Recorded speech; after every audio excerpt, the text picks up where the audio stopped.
studio của mình. Đây là giày dép. Rồi, mời vô. Ở đây là cái máy mà của mình, máy phim. Ở phim như là chụp thôi. Phim thôi, phải là không chụp hình. Đó, khi nào chụp thả xuống.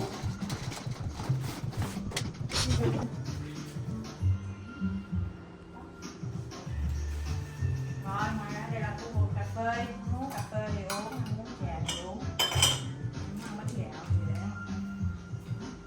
Đây là phòng thay đồ với lại WC. Rồi đó, thì cái studio nhỏ xinh xinh như đây thôi.